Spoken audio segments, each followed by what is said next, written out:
China menyebut Amerika Serikat biangkri terjadinya perang Rusia dan Ukraina. Hal ini diwujudkan dengan bantuan senjata yang begitu banyak ke Ukraina dalam membantu melawan Rusia. Juru bicara Kementerian Luar Negeri China, Mao Ning, memberikan penjelasan. Amerika Serikat adalah pemprakarsa terbesar krisis di Ukraina. Jika Washington benar-benar peduli dengan rakyat Ukraina, ia harus menghentikan pasokan senjata. Mauny menekankan pemasokan senjata berat dan ofensif ke Ukraina justru memperpanjang konflik dan membuatnya semakin parah. Ia menambahkan bahwa Washington terus berhenti mengirimkan senjata ke sana dan tidak mengambil keuntungan dari perang. Juru bicara itu juga menyatakan bahwa Beijing tidak akan diam-diam menerima tuduhan tak berdasar terhadap China dan pelanggaran hak-hak perusahaan China oleh Amerika Serikat. Sebelumnya pada Desember 2022, juru bicara Departemen Luar Negeri Amerika Serikat menyatakan bahwa Amerika Serikat prihatin dengan mesranya China dan Rusia.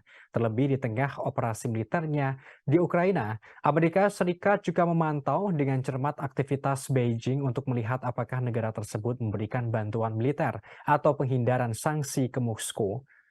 Sebagaimana diketahui sebelumnya, Presiden Rusia Vladimir Putin dan Presiden China Xi Jinping semakin menunjukkan kedekatannya di tengah memanasnya Rusia dan Ukraina yang berkonflik.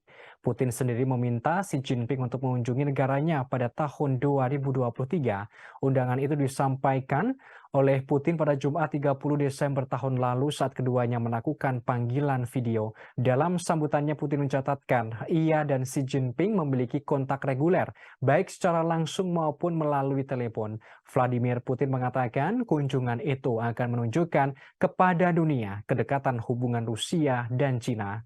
Putin menekankan pentingnya menjadikan China sebagai sekutu. Ia menyebut hubungan Rusia dan China sebagai faktor stabilitas. Selain itu, Vladimir Putin juga ingin memperdalam kerjasama militer antar kedua negara.